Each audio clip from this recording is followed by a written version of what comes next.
Hello friends, welcome to Thermomixing Adventures. It's Lisa here. Today we're going to make something I have never made before, and I have been told time and time again, have you tried this? It is amazing, you should make it. So I thought with just days left of demoing the TM6, now would be a very good time. Now you will be able to make this on a TM31, TM5, TM6, TM7, not a problem, but trying to make memories with the TM6 while it's still here, because in just a few weeks time I will have probably both on the bench for a moment, and then we'll be on to TM7. So exciting times, but just trying to get all the things done. So if you're watching in today, say hi. Let me know if you've made this before. I'm hoping this is coming through okay. It looks a little jumpy to me today, so hopefully you guys can catch this. Now we're going to go straight into this. It's in Cookidoo. I don't know if you've noticed, some of the Cookidoo recipes are getting a bit of a makeover at the moment, which is super cool. So first things first, 500 grams of water. Now this seems like a lot of water. The reason there's so much is because it needs to actually absorb into, okay, hang on.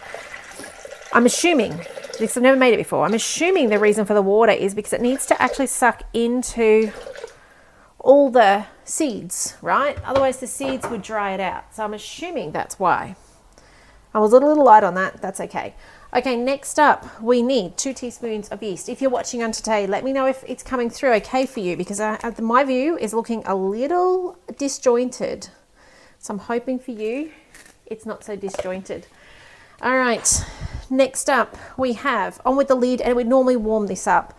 I'm not fussed about that. It's quite a warm day today. I'm not in a jumper, so I think it's going to be okay without doing that. And while that's warming, you would grease your loaf tin. Okay, 500 grams of bread flour. Bread flour is important in this recipe. You cannot swap in plain flour. It will create a really flat loaf. And you and your family, your loved ones, whoever you serve this to, would not be very happy with that. You can definitely freeze this dough, so let it rise and then freeze it from that risen state, so that then you're ready to put it into a preheated oven and cook it at a later date. It is a sticky dough, so well, I'm assuming with all that water it's going to be a sticky dough. So with that in mind, you want to flour your surface well, but you might be able to make bread rolls with it, but I'm not completely sure. So next up we've got 1 teaspoon of salt. Where is my salt hiding? I might have to find that in a moment. I might ask a little person to find me the salt. Oh no, here it is. It's here. I just can't see it. Now, with the seeds that are coming up in a second, you can actually do some training. So you don't have to use exactly what is there. So let's get started. I've got rolled oats, 50 grams. So in these go. Let's go with that. There we go, 55. Again, something that's going to suck water, right? Moisture in. Next up, we've got some sesame seeds. Now, if you don't have one of these, just increase one of the other ones, is what I meant by you can do some swapping. I've got white sesame seeds. Of course, you could have black. That's okay. Next up, we've got some linseeds, or also known as flax. That might confuse you. You might find them on the shelf when they're called flax instead. 30 grams. Next up, we've got, these by the way are something that I seem to buy and they last forever. This container I've had for years. Sunflower seeds, 30 grams. Next up, you've got pumpkin seeds. Now, if you have a loaf of bread you would normally buy at the supermarket, check the back, check what ingredients they are putting into it. You could just swap their seed, like whatever they've got their seed combination in for what you've got. 30 grams of poppy seeds. Oh, this is something I actually don't normally have, is poppy seeds. I bought them for a recipe forever ago and they've been sitting on the shelf. Again, one of those things you can buy and it's just there for later. Some honey, 30 grams. I'm not sure. This has actually got butter in it. The kids used it the other day to make waffles, or to put honey on waffles, and I can see this floating in there, but it's okay. It is butter. That's okay. If you don't have honey, rice malt, you could try maple. It might make it a bit maple flavored. Otherwise, you could just use sugar, okay? Like raw sugar would work perfectly fine in it. Or you could leave it out. If you really don't want any sweetness in it at all, of course, just leave it out. There's no reason why you can't do that. And 30 grams of olive oil. And then we're going to let the Thermomix do the work. So you don't need a bread machine when you've got a Thermomix, because it does it for you in just a few minutes. So 2.5 minute knead time. Let's see how far through we get before I stop this video and go over to YouTube. So where you will see All the other halves of my videos is over on YouTube. I don't always get a chance to finish them on Facebook, so check at night time. That's where you see them go. All right, so while this is kneading away, if you've got a bread maker at home and you don't have a Thermomix or you don't have a TM6 and you want to get one, at the moment you can trade in your Thermomix to get yourself, your bread maker to get yourself a TM6. You can get $100 off a Thermomix trading it in. So if you've got something lying around at home, it can actually be traded in for the TM6, coming with an amazing bundle of things at the moment. If you're interested in that, reach out or go to my website. You can get the details over there of that. Now, next up, we're going to be putting this in a thermomat. I'm going to grab that now. But in your kitchen, this is your time to clean up. This is your time to put things away where your Thermomix is doing something. Now, just grabbing my thermomat from over here. The beauty of Thermomix cooking is it is hands-free. However, in saying that, when your Thermomix is kneading, don't go too far away because they can get a little bit of a walk up and walk off your bench. And nobody wants their Thermomix walking off their bench. It's been a long time since I've had anyone's move off the bench. Now you can see in here, that dough is quite a wet dough, so I know I'm going to straight away put some flour on my mat. So that I'm ready for that wet dough. By the time it's proven, it won't be so wet. It'll kind of come sucked in that moisture into those seeds and it'll be far easier to work with. It's just when it's taking its time. It's a bit like your chia seeds and things like that. The other day you saw me do a chia pudding and it needed that time to suck that moisture out of the outside stuff and into those chia seeds. Same process here. Now when you've got a TM7 soon on the bench, you won't hear it kneading. It is silent. You don't know that it's happening. I'm so excited to bring videos to you then because I don't know how much you hear me talking over the Thermomix. I hope you can, but I never know. Whereas you won't hear the Thermomix when it's a TM7. You won't hear this, and I'm really excited about that. Here we go, 14 seconds to go. Let me grab a spatula. My collection of spatulas. Okay, always not far from the Thermomix. All right, let's spin you around onto the mat. Now it says too, dough will have a wet and sticky consistency. See the tip. I don't know what the tip is. Well, that's at the end, doesn't matter. Transfer the dough to prepared loaf tin, sprinkle with extra sesame seeds. Oh, we're supposed to go to the loaf tin. I'm leading you really astray. And I'm looking for my loaf tin. Oh, this'll do. Here we go. I don't know if this one's big enough. Maybe this won't do. I think I'm going to have to get my one down from up the top. So this one is really interesting. It goes straight, probably because it's so sticky, into a loaf tin. Now, if you want to do that partial batch like I was talking about, get onto the kitchen shops and buy your small loaf tins so that you can actually have, I've seen them previously. I feel like Thermomix was going to at some stage stock these, but you can actually buy half size loaf tins. So you're actually making a half size. So that's what I would do if it was me. And I particularly constantly wanted to make my own bread, but I wanted to make it not a full loaf.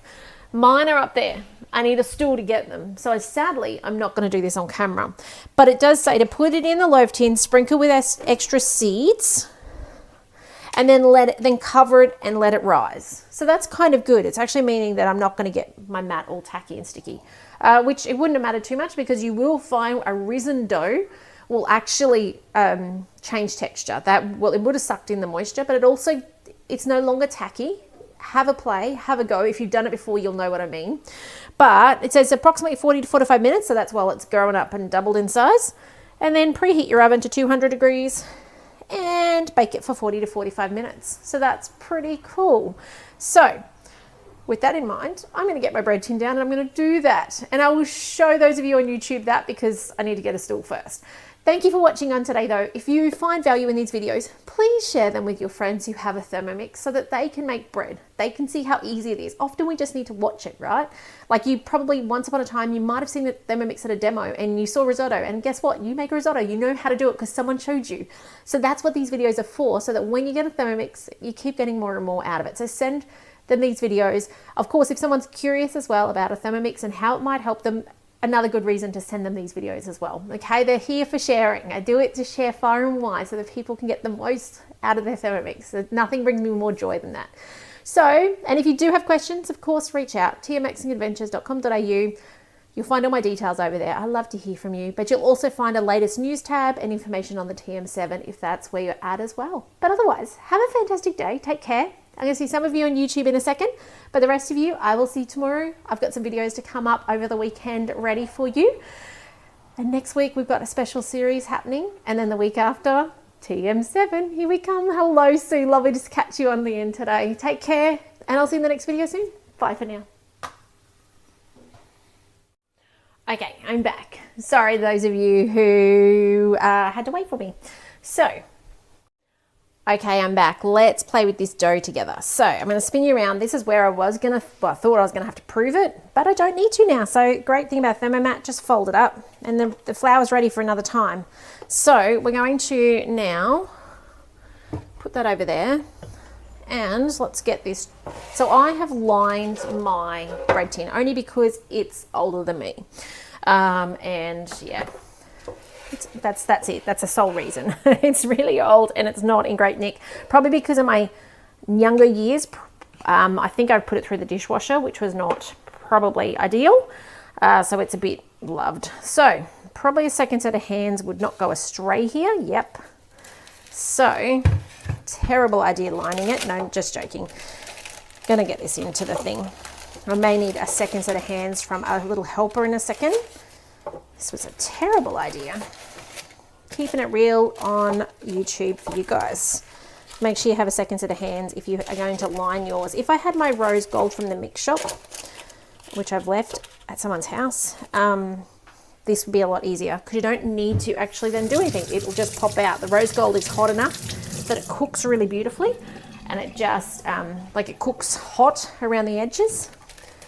And it won't have this challenge that I'm having right now. Let's try again. So, here we go. Just, I guess, if we get it in the center, I don't know if you guys can see. See if I can push you back. There you go. If I can get it in the center so it doesn't capture the sides, it should be a lot better. The thing is as well, the longer I'm letting it sit here as I fussed around getting my tin, the thicker it's getting because it is sucking that moisture into those seeds. So, in this goes. There we go. This loaf though, like as I said, I've never made it, but the people rave about it. So I'm expecting good things of this recipe. So in this goes. Push it into the corners if you can. Have a friend to, if you are lining your tin like I am, to hold her sides out. Just help. Okay. I promise, from what I've heard, it is worth the effort. There we go. Okay, and if you push your dough into the sides, it's obviously going to help it stay there as well. Okay, just surely yours is not going to look as messy as mine. Okay, there we go. So last bit of dough out of here. If you want to spin it off, just put it back on. You've seen me do this recently plenty of times. Back on here, just for 10 seconds on. Not 10 seconds, 3 seconds to be 10. Up it goes. So just span everything out to the outside. And then we need to cover this and let it prove. We can put some nuts on the top, some seeds on the top. This is nut free though, so if you have to be nut free for school or work or somebody who just has a nut allergy, there's no nuts in this. It is glutinous though, gluten-free friends, not for you. Little tip though, if you want to do this in your artisan loaf, you can. You just need to soak these seeds beforehand in some water and then put them into your recipe. So they're already puffed up. They're not going to take any moisture out of your artisan loaf. You can certainly do that. Maybe that's something I can play with in the coming weeks, is working out that recipe for you and showing you that. Because, yeah, I know that is the trick to making things with seeds in it and nuts. Well, not more seeds because seeds do absorb. Is allowing it time to you know, have that moisture suck in, so it's not taking the moisture out of your bread. Finally, we're there at that point. So I'll just grab the poppy seeds back, mainly because they're easy to grab. We'll just sprinkle some of those over the top. Look at that. And now we cover it. I'm going to use a Thermomat, not the one with all the flour in it. I'll save it for something else. I'll just get a spare Thermomat. You could, if you don't have a Thermomat, just use some cling wrap. Put it in a warm spot till it doubles, which in our case here, this will take it to the top of the pan. It'll be a beautiful square loaf. And yeah, cook it for, so it's 200 degrees for 40 to 45 minutes. All right, so I hope you have success with this recipe. I hope you give it a go. I hope this gives you the confidence to give this a go and see what you think. Honestly, I have had so many people over the years say, have you made the 5-seed bread? It is amazing. So I'm glad I've given it a go today before the TM6 is gone. And I hope you will as well in your TM31, TM5, TM6, future TM7, as some of you will be watching these videos in the future. Definitely with your Thermomix, you don't need a bread maker. You don't need to have one of those things with a paddle that gets stuck in your dough. You can use a Thermomix, put it in here, put it aside, depending on the day, depending on how warm it is. This could take half an hour, it could take an hour, and then in the oven for 40 to 45 minutes. So you do need to make it 2 hours in advance, but hey, a bread maker normally takes all night, right? So much quicker, you know what's in it. And if you want to get a discount on a TM6 at the moment, trading in your bread maker, you can. So reach out, I'd love to help you with that. But otherwise, take care, and I'm going to see you in the next video soon. Bye for now.